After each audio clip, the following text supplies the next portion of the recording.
Good morning, students. In the last class, we discussed about the reviewing web host. Web host review ചെയ്യാനായിട്ട് review പ്രോസസ്സിന് വേണ്ടിയിട്ട് കുറച്ച് steps ഉണ്ട്. ആ steps ആണ് നമ്മൾ ലാസ്റ്റ് ക്ലാസ്സിൽ ഡിസ്കസ് ചെയ്തത്. ഇതിൽ ഫസ്റ്റ് വൺ ആണ് ടൈപ്പ് ഓഫ് ഹോസ്റ്റിംഗ്. ഏത് ടൈപ്പ് ഹോസ്റ്റിംഗ് ആണെന്നുള്ളത് ഫസ്റ്റ്ലി നമ്മൾ ഇവാലുവേറ്റ് ചെയ്യുക.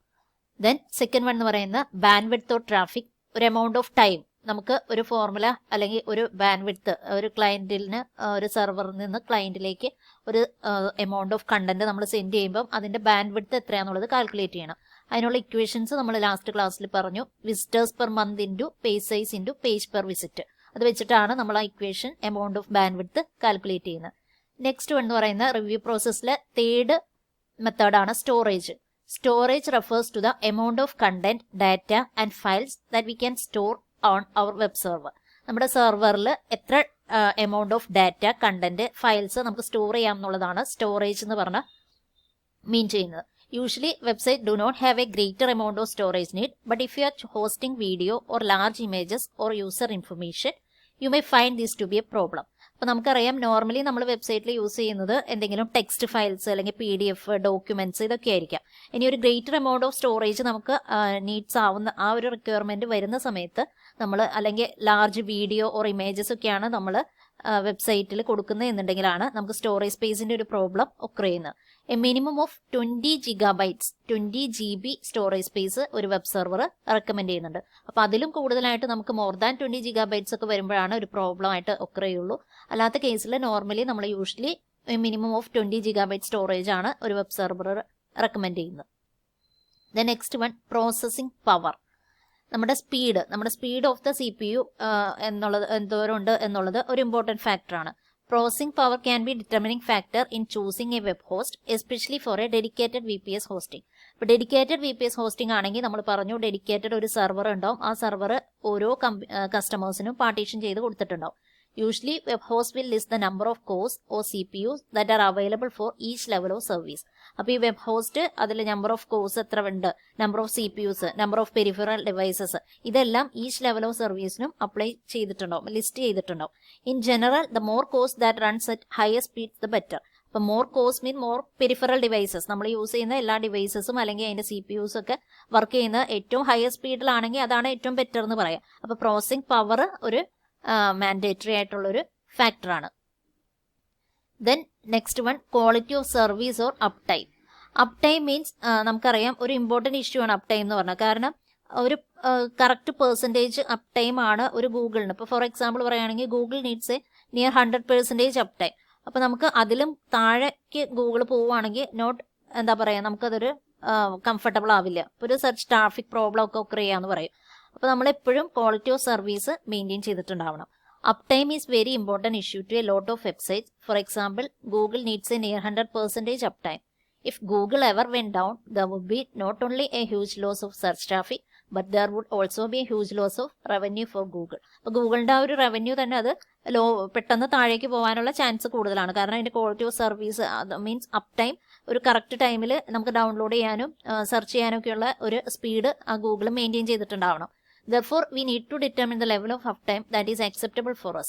In many cases, 99.9% uptime is acceptable. Sometimes 99.99% is acceptable and sometimes 100% is imperative. നമ്മൾ പറയുന്ന 99.9% ആയാലും അക്സെപ്റ്റബിൾ ആണ്, അല്ലെങ്കിൽ 99.99% അത്ര ആക്യുറേറ്റ് ആണെങ്കിലാണ് നമുക്ക് ആക്സെപ്റ്റബിൾ എന്ന് പറയാൻ പറ്റുള്ളൂ. സംടൈംസ് 100% ഇമ്പറേറ്റീവ് എന്ന് പറയാം. പക്ഷേ ക്വാളിറ്റി ഓഫ് സർവീസ്, ഒരു സ്റ്റാൻഡേർഡ് ക്വാളിറ്റി ഓഫ് സർവീസ് എപ്പോഴും മെയിൻറ്റെയിൻ ചെയ്യണം. ലാസ്റ്റ് വൺ എന്ന് പറയുന്നത് കസ്റ്റമർ സർവീസ് ആണ്. ഓഫ് കോഴ്സ് നമുക്കറിയാം കസ്റ്റമേഴ്സ് ആണ് മോർ ഇമ്പോർട്ടൻറ്റ്. ഒരു നമ്മൾ വെബ് ഹോസ്റ്റ് ചെയ്യുമ്പോൾ നമ്മുടെ വെബ്സൈറ്റ് യൂസ് ചെയ്യുന്ന കസ്റ്റമേഴ്സിനാണ് വെരി ഇമ്പോർട്ടൻറ്റ് ഫാക്ടർ എന്ന് പറയാം. Customer service is a very important factor in every product, but especially in web hosting. When there is a trouble with host, immediately contact them and get an intelligible response in a timely manner. അപ്പോൾ നമുക്കൊരു customer service എപ്പോഴെങ്കിലും ഒരു കസ്റ്റമറിന് എന്തെങ്കിലും ഒരു problem ഒക്കെ ചെയ്താൽ immediate ആയിട്ട് അവരെ കോൺടാക്ട് ചെയ്യുക, അവർക്ക് ക്വിക്ക് റെസ്പോൺസ് ഒരു പർട്ടിക്കുലർ എമൗണ്ട് ഓഫ് ടൈമിന് അകത്ത് തന്നെ നമ്മൾ സർവീസ് പ്രൊവൈഡ് ചെയ്യുക. We should get 24/7 based support or may be okay with an email response within 24 hours.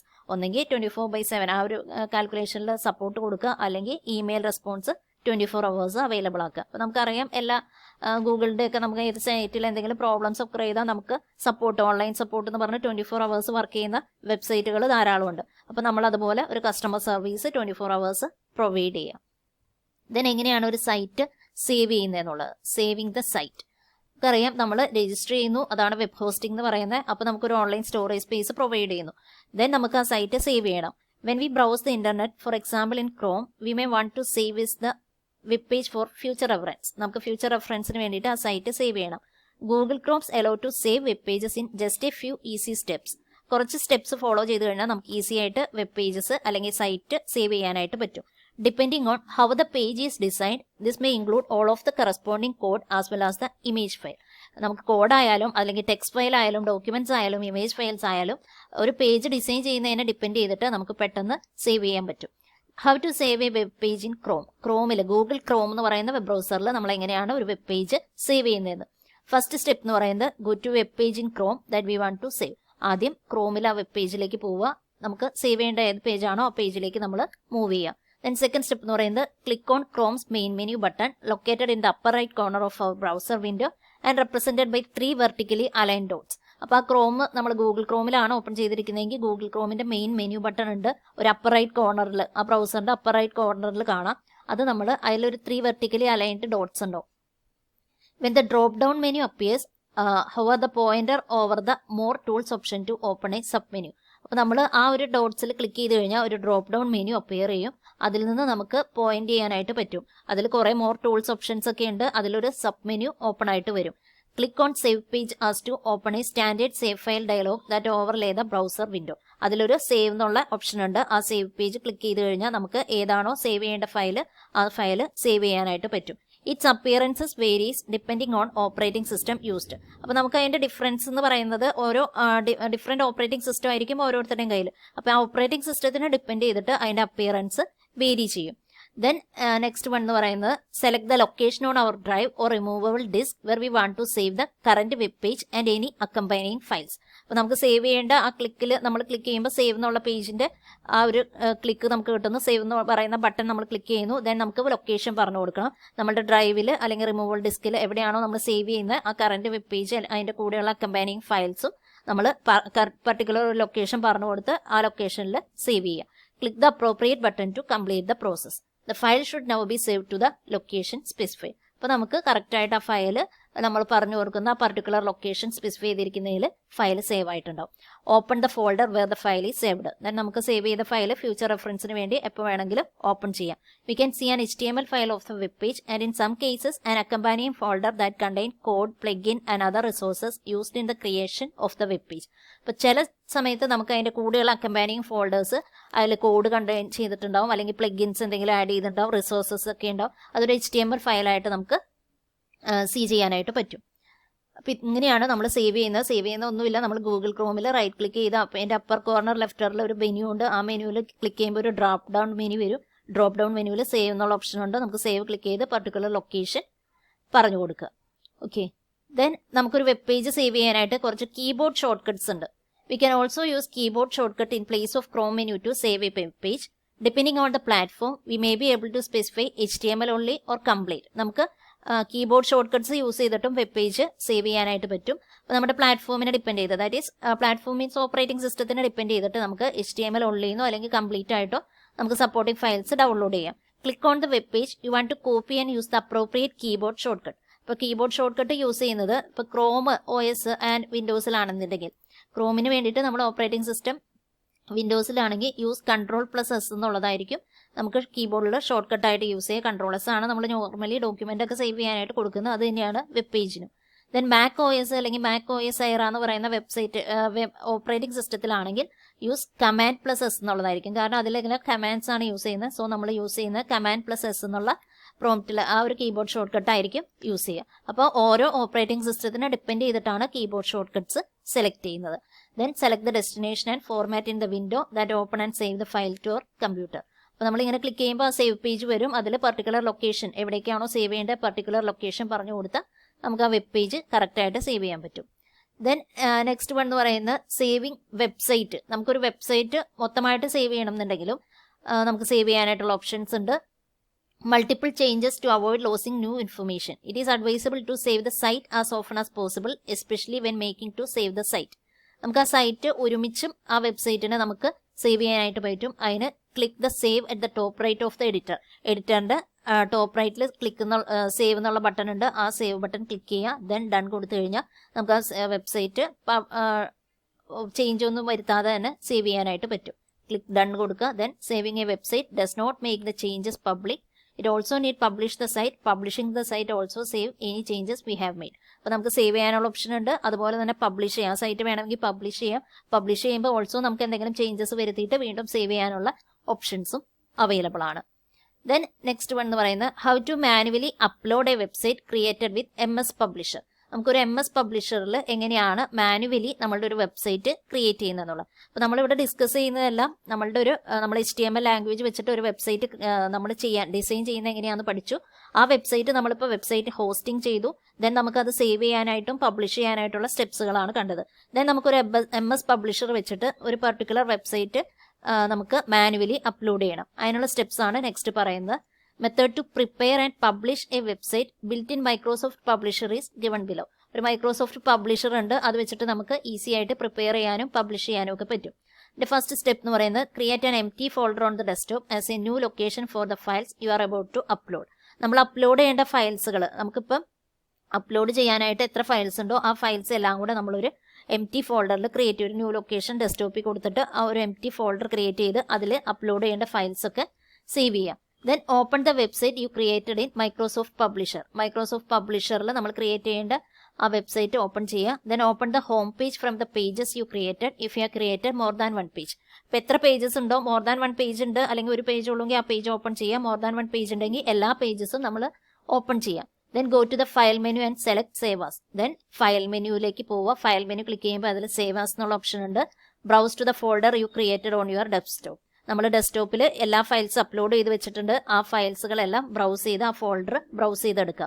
Then set the save as type to web page. Save as എന്ന് പറയുന്നതിന്റെ type അവിടെ set ചെയ്യാനുണ്ട്. Web page ആയിട്ട് set ചെയ്യുക. Then set the file name to be index.htm. index.htm എന്ന ആ ഫയലിൽ നമ്മൾ സേവ് ചെയ്യുക. ക്ലിക്ക് സേവ് ബട്ടൺ കൊടുക്കുക. Then check the new folder we created to see if there is a file named index.htm and a folder named index.files. index_files എന്ന് പറയുന്ന ഒരു ഫോൾഡറും അതിനോടൊപ്പം തന്നെ index.html എന്നുള്ള ഒരു ഫോൾഡർ നമുക്ക് കാണാൻ പറ്റും. അതിനകത്ത് നമ്മളിപ്പോൾ അപ്ലോഡ് ചെയ്തിരിക്കുന്ന എല്ലാ ഫയൽസും അവൈലബിൾ ആയിരിക്കും. If you do not see these two files or they are named differently, you will need to delete the folder and start over the step 1. നമുക്കത് കാണാൻ പറ്റുന്നില്ലെങ്കിൽ അതിൻ്റെ അർത്ഥം അത് നമ്മൾ ചെയ്തത് ശരിയായിട്ടില്ല എന്നാണ്. സോ നമ്മൾ വീണ്ടും ആ ഫോൾഡർ ഡിലീറ്റ് ചെയ്തിട്ട് ഒന്നും കൂടെ സ്റ്റാർട്ട് ഓവർ ചെയ്യുക. ഒന്നും കൂടെ റിപ്പീറ്റ് ഈ സ്റ്റെപ്സ് 9 സ്റ്റെപ്സും ഒന്നും കൂടെ റിപ്പീറ്റ് ചെയ്ത് ചെയ്യാം. The easiest way to publish from Publisher would be to just use Publisher itself to upload the files to your Hotmonster account. Here are the steps you will have to take. അപ്പോൾ നമുക്ക് publisher use ചെയ്തിട്ട് ഇങ്ങനെ publish ചെയ്യുമ്പം നമുക്കൊരു upload files നമ്മുടെ ഒരു അക്കൗണ്ടിൽ നമുക്ക് വേണമെങ്കിൽ ഒരു ഹോസ്റ്റ് മോൺസ്റ്റർ അക്കൗണ്ട് ക്രിയേറ്റ് ചെയ്തിട്ട് അതിലേക്ക് നമുക്ക് ഫയൽസ് അപ്ലോഡ് ചെയ്യാം. അങ്ങനെ ചെയ്യാനായിട്ട് കുറച്ച് സ്റ്റെപ്സ് ഉണ്ട്. ആദ്യം നമ്മൾ ചെയ്യേണ്ടത് ഓപ്പൺ യുവർ വെബ്സൈറ്റ് ഇൻ പബ്ലിഷറിൽ നമ്മളുടെ വെബ്സൈറ്റ് ഓപ്പൺ ചെയ്യുക. Then file menu, click on file, അതിൽ പബ്ലിഷ് ടു ദ വെബ് ഉണ്ട്. പബ്ലിഷ് ടു ദ വെബ് എന്ന് പറയുന്നത് ഇതിപ്പോൾ നമുക്ക് ഇങ്ങനെ പറയാനേ പറ്റുള്ളൂ. അതിൽ ക്ലിക്ക് ചെയ്യുമ്പം ഒരു വിൻഡോ ഓപ്പൺ ആയിട്ട് വരും. ഫയൽ നെയിം ചോദിക്കും നമ്മളോട്. Under the file name type http://www.yourdomain.com. നമ്മളുടെ ഫയൽ നെയിം കറക്റ്റ് ആയിട്ട് അവിടെ പ്ലേസ് ചെയ്യാം. Then click save. Publisher will try to login your account. അപ്പോൾ നമുക്ക് ആ ലോഗിൻ ചെയ്യാനായിട്ടുള്ള ട്രൈ ചെയ്യാനായിട്ടുള്ള ഒരു ലോഗിൻ പേജ് കിട്ടും. Type the user name and password your main host monster password. Then click okay. Publisher will login to your account. അപ്പോൾ നമുക്കറിയാം login ചെയ്യാന്ന് പറഞ്ഞാൽ യൂസർ നെയിം പാസ്വേഡ് എൻ്റർ ചെയ്യണം. യൂസർ നെയിം പാസ്വേഡ് എൻ്റർ ചെയ്ത് നമ്മളൊരു account generate ചെയ്യുന്നു. Under this file name now type index.html and click on save. അപ്പോൾ നമ്മളൊരു ഹോസ്റ്റ് മോൺസ്റ്റർ പാസ്വേഡ് അല്ലെങ്കിൽ ആ അക്കൗണ്ട് ക്രിയേറ്റ് ചെയ്താൽ നമ്മളിനി അപ്ലോഡ് ചെയ്യുന്ന എല്ലാ ഫയൽസും നമുക്കതിൽ കാണാനായിട്ട് പറ്റും. അപ്പോൾ ആ ഫയൽ നെയിമിന് താഴെ നമുക്ക് index.html ടൈപ്പ് ചെയ്ത് സേവ് ചെയ്ത് കഴിഞ്ഞാൽ നമ്മളുടെ ആ ഫയൽസ് നമ്മളിപ്പോൾ അപ്ലോഡ് ചെയ്ത ഫയൽസും നമ്മളുടെ ആ അക്കൗണ്ടിൽ നമുക്ക് ഷോ ചെയ്യും. Publisher will automatically upload your files to your account for you. Then anytime you make changes to your site in Publisher, you will just follow the same steps and the program will automatically add the updated pages to your account. അപ്പോൾ നമ്മൾ ഇത്രയും steps ചെയ്ത് automatically നമ്മൾ അക്കൗണ്ടിലേക്ക് upload ചെയ്ത് കഴിഞ്ഞാൽ പിന്നെ എന്ത് ചേഞ്ചസ് നമ്മുടെ പബ്ലിഷർ വരുത്തിയാലും ഈ സെയിം സ്റ്റെപ്സ് നമുക്ക് ചെയ്താൽ മതി. പ്രോഗ്രാംസ് ഓട്ടോമാറ്റിക്കലി അപ്ഡേറ്റഡ് ആയിക്കോളും. അപ്പോൾ നമുക്ക് എന്തെങ്കിലും പേജസ് ആഡ് ചെയ്യാനുണ്ടെങ്കിൽ ഈസി ആയിട്ട് നമുക്ക് ഈ അക്കൗണ്ട് വെച്ചിട്ട് യൂസർ നെയിം പാസ്വേഡും കൊടുത്ത് ലോഗിൻ ചെയ്ത് നമ്മുടെ ഫയലിൽ എന്ത് ചേഞ്ചസ് വേണമെങ്കിലും നമുക്ക് ചെയ്യാനായിട്ട് പറ്റും. ഓക്കെ, ക്ലിയർ അല്ലേ?